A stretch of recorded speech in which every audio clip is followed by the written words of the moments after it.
Hello, friends. In this video, we want to share the stories of people who have recently left this world.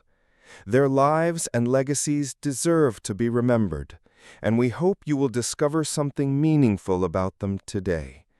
Before we begin, please subscribe to our channel and give this video a like. Now, let's get started. Rick Davies passed away on September 6, 2025. He was the co-founder, lead singer, and driving creative force behind the iconic rock band Supertramp, a group renowned for its thoughtful lyrics, sophisticated arrangements, and distinctive blend of rock, pop, and progressive textures. In his youth, Rick discovered his love for music through piano and keyboards. He was a self-taught musician with a natural feel for rhythm and melody. In the late 1960s, he formed Supertramp with the goal of crafting songs that were both emotionally resonant and intellectually engaging. His early contributions laid the foundation for the band's signature sound, a fusion of introspective storytelling and catchy, compelling hooks. As Supertramp's frontman and primary songwriter, Rick lent his rich baritone voice and piano mastery to memorable songs such as Bloody Well Right, Goodbye Stranger, and Breakfast in America. These tracks soared up the charts and became the soundtrack for many, offering clever social commentary wrapped in irresistibly melodic music. When band member Roger Hodgson departed in the 1980s, Rick continued steering Supertramp, sustaining its creative vision and guiding it through new albums and live performances. He wasn't just a musician, he was a steward of the band's legacy, ensuring its music continued to reach hearts even when the lineup changed. Offstage, Rick was known for his humility and quiet strength. He avoided the trappings of fame, preferring simple moments and close connections with family and friends. In the later years, he bravely faced his illness with grace, never letting it define his spirit. He continued to perform and create music, even while dealing with health challenges, showing unwavering dedication to his craft. In his final chapter of life, he let go of the spotlight, but never stopped being true to himself. He performed informal gigs, shared music with close circles, and remained deeply connected to the art that shaped his life. His final performances were less about accolades and more about love for music, a heartfelt farewell from an artist who gave so much. As we remember Rick Davies, we honor not just the musician, but the man, the keyboardist with soulful wisdom, the songwriter with piercing honesty, and the human being defined by empathy, authenticity, and unshakable integrity. His voice may have quieted, but his music lives on, timeless, profound, and infinitely inspiring. Giorgio Armani passed away on September 4, 2025, leaving behind an indelible legacy that forever changed the world of fashion. Known as one of the most visionary designers of the 20th and 21st centuries, Armani built an empire rooted in elegance, simplicity, and timeless sophistication. His name became synonymous with refined tailoring, sleek silhouettes, and an understated luxury that defined generations of style-conscious individuals. More than a brand, Giorgio Armani represented an entire philosophy of living with grace, restraint, and dignity. Born in Piacenza, Italy, Armani grew up during a time of hardship, yet discovered early his fascination with aesthetics, proportion, and the power of clothing to shape identity. His early work in fashion began with humble roles in window dressing and fabric trade, but his meticulous eye and dedication soon carried him into the creative departments of prestigious Italian houses. By the mid-1970s, he had already launched his own line, quickly becoming the face of a new era in Italian fashion. His soft-shouldered jackets, clean lines, and fluid approach to tailoring revolutionized men's and women's wardrobes worldwide.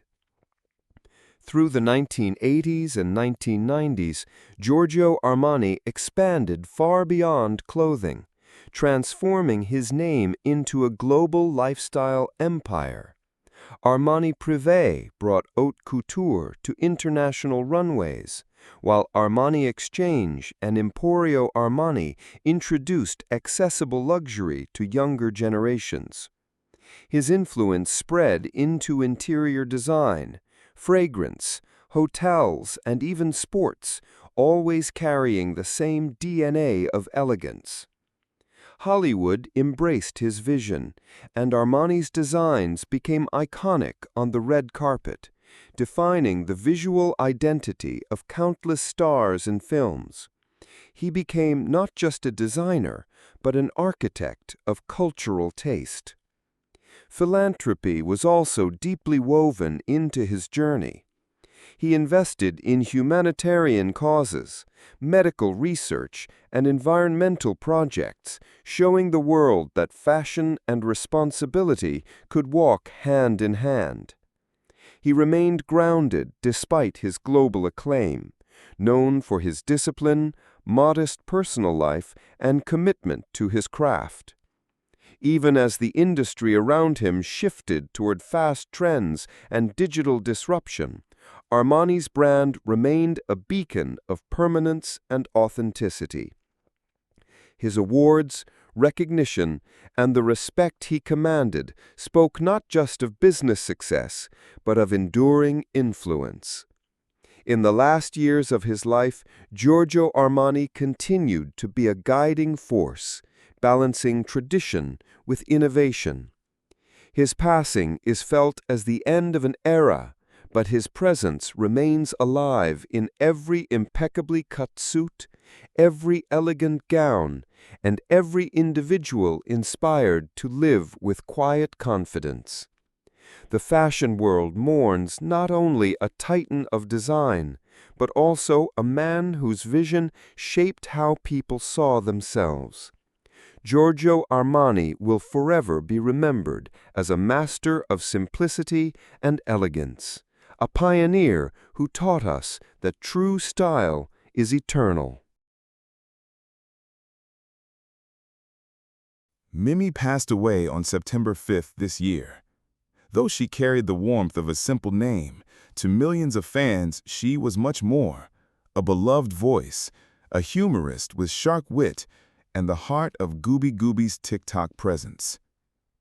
From the moment she first appeared alongside her grandson, Jake Gooby Gooby, viewers were drawn to her candid charm and sense of humor.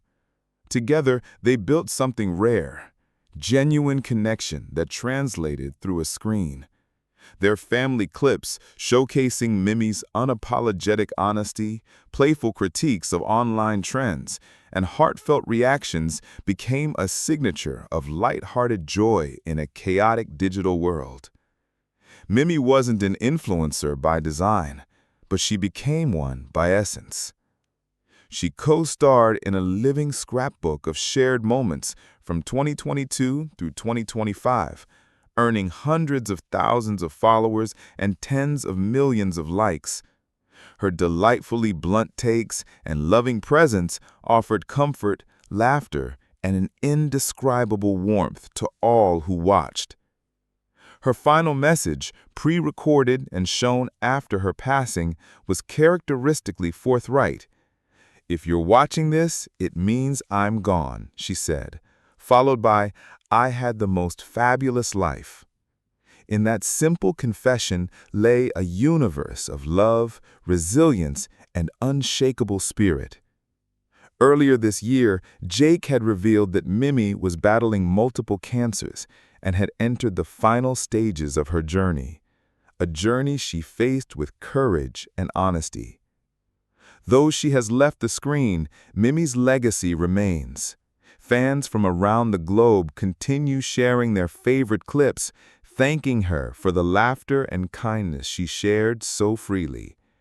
And for Jake, those videos are pieces of his heart he can revisit, a living memory of the bond they shared. Mimi's passing leaves a gentle void, but also a celebration in her wake, a reminder of the simple, profound impact one person's light can have. She wasn't just Gooby Gooby's grandmother. She was a voice in the digital age, a source of genuine laughter, and a spirit that will forever echo in the hearts of those she touched. Sylvester Enzio Stallone was born on July 6, 1946, in New York City's Hell's Kitchen to hairdresser Frank Stallone Sr. and Jackie Stallone, a vivacious woman who later became known as a fitness promoter and astrologer. A difficult forceps delivery damaged nerves on the left side of his face, leaving his lip and part of his cheek permanently slack and giving him the gravelly, slightly slurred diction that would become instantly recognizable. The family moved often and argued more than a little, and the boy who would one day play indefatigable fighters learned early how to outlast rough weather. School never came easily. Stallone cycled through several schools, among them Lincoln High in Philadelphia and Charlotte Hall Military Academy in Maryland, where he was better at sports and putting on skits than at sitting still in class. What he did develop was a hunger for performance and an eye for characters who had to work harder than everyone else. He briefly studied in Switzerland at the American College in Leysin, where he took drama seriously for the first time, soaking up Stanislavski exercises and scene study. Back in the United States, he enrolled in the University of Miami to major in drama. Money was scarce, and he left before finishing the degree. The university would formally award him a BFA decades later in recognition of his body of work. But by then, he had found a direction he couldn't ignore. Why acting?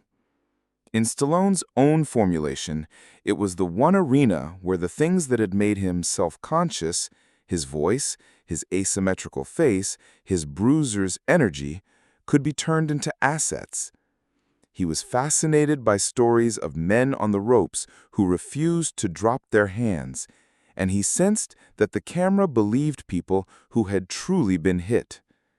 Acting allowed him to channel that physicality and stubborn optimism, and writing gave him control over the kinds of roles that would let those qualities show. New York became his classroom. He took whatever work kept a roof overhead, cleaning animal cages at the zoo, ushering in a movie theater, bouncing at a club, then raced to open auditions and off-Broadway workshops. He landed tiny film bits, a background appearance in Woody Allen's Bananas, a fleeting turn in Klute, and more importantly, he started to shape material for himself. On stage, he wrote and performed short pieces, noodling with themes of loyalty, failure, and second chances that would echo throughout his career. A first glimmer of notice arrived with The Lords of Flatbush, 1974, a scrappy Brooklyn gang picture in which Stallone held his own opposite Henry Winkler. The part wasn't star-making, but it proved he could carry a frame and that his tough guy presence read as authentic rather than affected. Around the same time, he was laboring over screenplays at a card table in a cramped apartment, drafts that would become Paradise Alley and, eventually, the story of a small-time Philadelphia club fighter who gets an impossible shot. He set himself a rule. No matter how long it took, he would not sell that script unless he could play the lead. The decision was equal parts defiance and clarity. He didn't just want a break. He wanted the right break, one that fit the man he knew he was becoming. Sylvester Stallone's earliest years in the entertainment world were marked not by glamour or immediate recognition, but by a relentless struggle to survive in New York while holding on to the dream of becoming an actor. After leaving his studies at the University of Miami, he returned to the city with almost no money and no safety net, renting tiny apartments when he could afford them, and at times even sleeping in bus terminals when he couldn't. His reality was one of constant rejection at auditions, with casting directors often dismissing him because of his slurred speech or unconventional appearance. Yet his persistence never faltered, and he refused to abandon the dream that had taken root deep inside him. To support himself, Stallone cycled through a string of menial jobs that were far removed from the glamour of the screen. He cleaned cages at the Central Park Zoo, hauled fish at markets, worked as a bouncer in rough nightclubs, and took shifts in health clubs where his interest in bodybuilding at least gave him some comfort. He even ushered at movie theaters, secretly imagining his name one day appearing on the posters he saw nightly. These jobs barely paid enough to cover food and paper for his typewriter, but each one kept him afloat just long enough to make it to another audition or another day of writing. In the middle of this daily grind, Stallone found small roles that kept his faith alive. He appeared as a nameless thug in Woody Allen's Bananas and had a fleeting moment on screen in Klute. None of these roles brought financial stability, but each one confirmed that he could find his way onto a set, even if just for a few seconds. At his lowest point, with no money for rent and nowhere to go, he accepted a part in a low-budget soft-core film, The Party at Kitty and Studs. He would later explain that the choice was born not of ambition, but desperation. He only had $200 to his name and nowhere left to turn. Even as he hustled for these scraps, Stallone spent long nights writing. In his bare apartment, often with only a desk and a typewriter, he poured his frustrations and hopes into screenplays. The characters he created were underdogs, fighters, and dreamers, men who mirrored his own battles. Scripts like Paradise Alley began to take shape, though no one was willing to buy them at the time. Writing gave him a sense of agency, a way to create roles that Hollywood never seemed willing to offer him. A small breakthrough arrived with The Lords of Flatbush in 1974. Playing one of the leather-jacketed Brooklyn gang members, Stallone stood out for his raw physical presence and natural intensity. The film was modest in its reach, but important for him, providing a taste of legitimacy and showing he could carry a role with more depth than just a background thug. It was enough to keep the flame alive, though still far from the life he envisioned. By the mid-1970s, Stallone had amassed a patchwork resume of tiny roles, survival jobs, and stacks of rejected screenplays. He remained on the edge of poverty, but his identity as both actor and writer was firmly set. He was not simply a man drifting through odd jobs. He was someone honing a vision, convinced that one day or sooner or later, one of his stories would break through. Every rejection, every night of hunger, every temporary job only sharpened his determination. He carried the look of a man beaten down but never broken, and it was precisely this spirit that would soon transform his life and reshape Hollywood itself. Sylvester Stallone's life turned dramatically after the triumph of Rocky. Practically overnight, he went from a struggling actor and writer who had lived on the edge of poverty to a global phenomenon. The film, shot on a modest budget, exploded into a cultural landmark, winning the Academy Award for Best Picture in 1977 and cementing his image as the embodiment of the underdog who fights against impossible odds. For Stallone, The sudden flood of money and fame was both liberating and overwhelming. The man who once could not afford rent was now signing million-dollar contracts, walking red carpets, and becoming a household name around the world.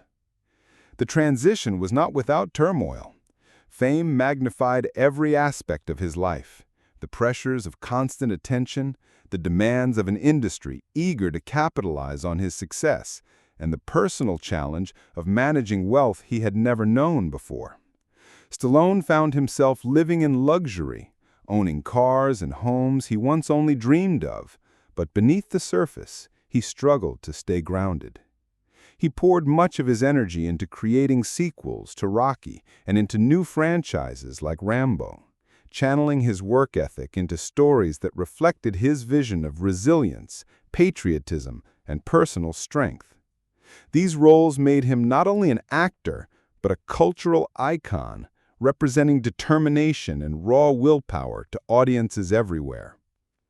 Emotionally, Stallone wrestled with the highs and lows of public life.